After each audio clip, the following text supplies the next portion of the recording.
Kenapa didahulukan tilawah Al-Quran? Karena tilawah Al-Quran ini seakan Allah ingin kasih pesan, membaca Al-Quran itu adalah amal yang paling mewah, yang paling hebat. Bukankah Nabi pernah mengatakan, Allah tidak akan mengazab orang yang hatinya pernah menyimpan Al-Quran. Mengurai rahasia Al-Quran melalui makna dan mabna.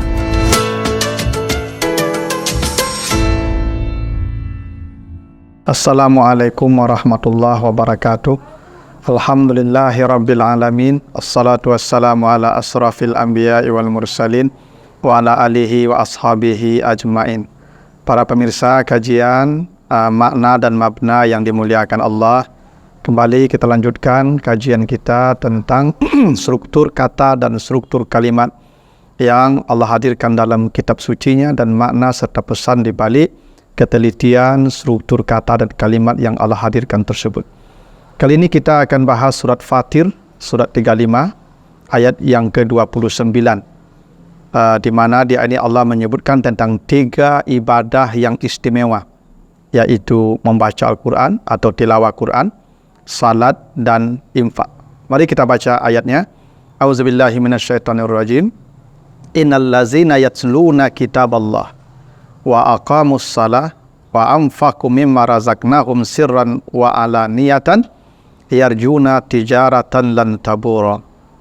Sesungguhnya orang-orang yang membaca kitab Allah dan mendirikan salat dan berinfak dari rezeki yang kami berikan kepada mereka, baik sembunyi-sembunyi maupun terang-terangan, mereka mengharapkan pahala untung yang tidak akan pernah hilang, yang tidak akan pernah berkurang, yang tidak akan pernah merugi. Dalam ayat ini Allah menyebutkan 3 amal yang sangat besar nilainya. 1, tilawah kitabillah atau membaca Al-Quran. Yang kedua, aqamus salah, mendirikan salat. Dan yang ketiga, berinfak. Ada beberapa hal yang menarik secara redaksional dari ayat ini. Pertama, ketika Allah menyebutkan 3 amal ini, membaca Al-Quran, salat, dan berinfak, maka kata membaca diucapkan dalam bentuk fi'il mudhari, present continuous, yatsluna, bukan past tense, bukan talau, tapi yatsluna. Berbeda dengan mendirikan salat, itu diungkapkan dalam bentuk fi'il madhi atau past tense, wa aqamus salah, bukan yuqimunas salah, bukan fi'il mudhari, bukan present continuous, tapi aqamu, past tense. Begitu juga dengan berinfak.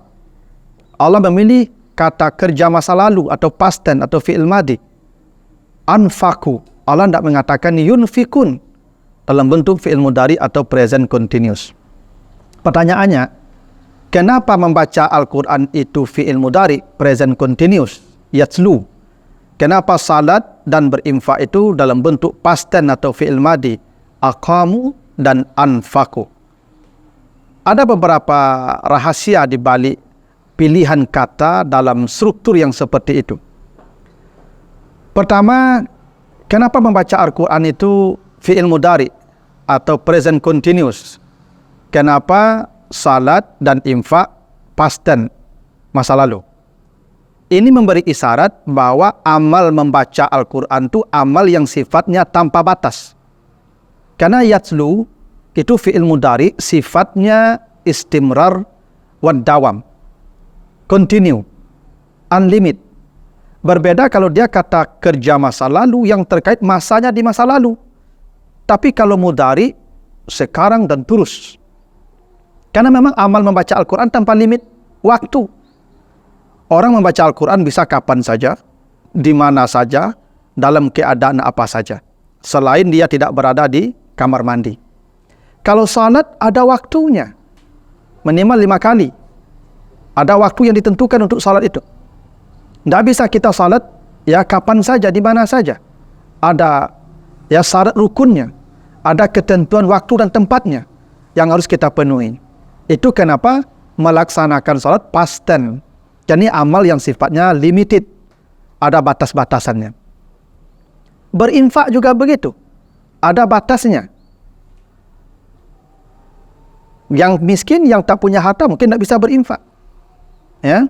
Tapi baca Quran, yang miskin bisa, yang cacat bisa, yang sakit bisa, yang tua bisa. Dalam keadaan apapun orang bisa baca Quran.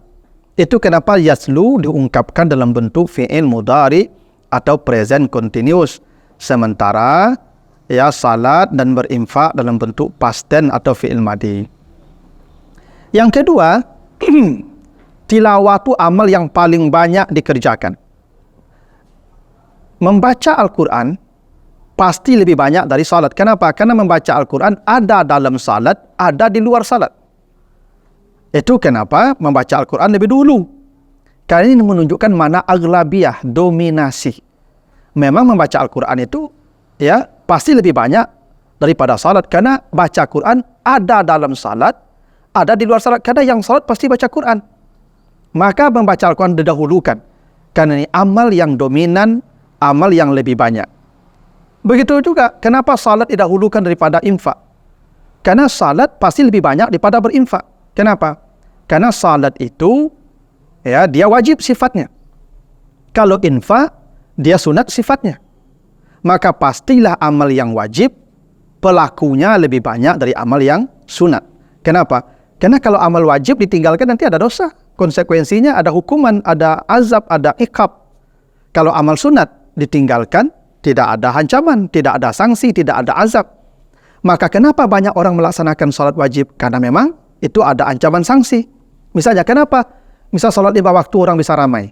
Karena diancam. Wajib, kalau tidak dia berdosa masuk neraka. Kenapa orang tahajud tidak sebanyak salat wajib? Kenapa orang salat sunat tidak sebanyak salat wajib? Karena salat sunat itu amal pilihan. Amal pilihan itu tentu tidak sebanyak yang amal sifatnya paksaan atau ada tekanan, ada ancaman. Itulah kenapa salat didahulukan daripada infak. Kerana infak ini amal yang tidak banyak orang yang melakukannya. Tapi hebatnya begini. Infak itu amal yang paling sedikit orang melakukannya. Karena dia sifatnya pilihan. Dan ini lebih berat daripada tilawah Quran. Karena tilawah Quran tidak ada modal. Kalau infak itu ada modal. Paling tidak modal kesungguhan.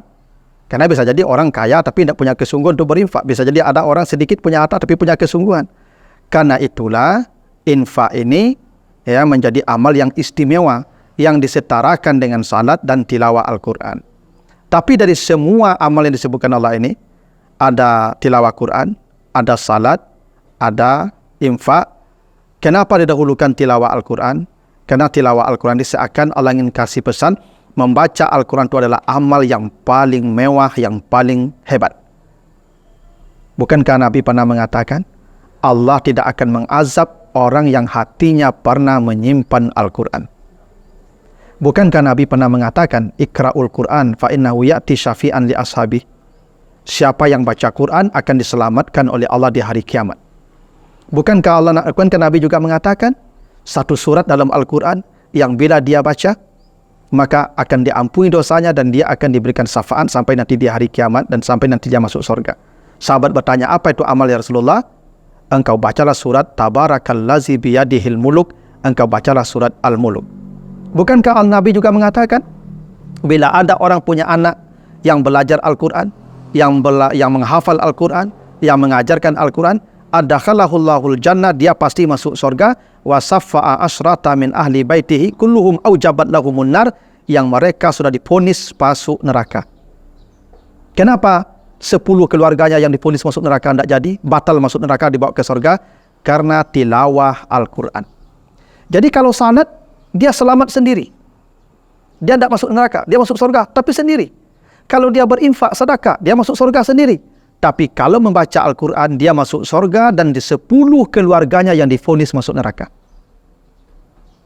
Itulah kenapa tilawah Al-Quran ditempatkan Allah lebih dahulu dari salat dan dari infak. Untuk menunjukkan ini amal yang sangat besar nilainya. Kenapa? Para pembaca Quran bukan hanya dirinya yang selamat. Bukan hanya dirinya yang mendapat kebaikan. Bukan hanya dirinya yang dimasukkan ke surga. Plus dia akan membawa 10 keluarganya paling tidak besertanya ke surga yang sudah divonis masuk neraka. Inilah menunjukkan utamanya membaca Al-Quran. Itulah kenapa dari ketiga amal yang membawa ke surga ini, tilawatul Quran, salat, infak, tilawah Quran diletakkan di awal. Karena ini amal yang bukan hanya berdampak pada yang melakukan, tapi juga berdampak pada orang-orang dekat pelakunya. Beda dengan salat, hanya berdampak bagi pelakunya. Infak hanya berdampak bagi pelakunya. Kebaikan hanya pada pelakunya. Tapi kalau tilawah Quran, pelakunya mendapat kebaikan dan keluarga dekatnya juga mendapat kebaikan. Salah satunya dia masuk surga bersama keluarganya yang sudah divonis masuk neraka. Itulah kenapa Allah urut amal ini dalam urutan seperti itu. Tilawah Quran, salat, dan infak. Mudah-mudahan kita menjadi bahagian orang yang mencintai Al-Quran, menjadi bahagian orang yang membaca Al-Quran, yang menghafal Al-Quran atau mengajarkan Al-Quran, atau paling tidak menyebarkan ajaran Al-Quran. Hingga ini menjadi amal terbaik kita kelak di akhirat, yang dengan inilah kita membawa keluarga kita mendapatkan ke surga Allah, mendapatkan kebahagiaan akhirat. Begitu, mudah-mudahan ada manfaatnya. Lebih kurang mohon maaf. Wassalamualaikum warahmatullahi wabarakatuh.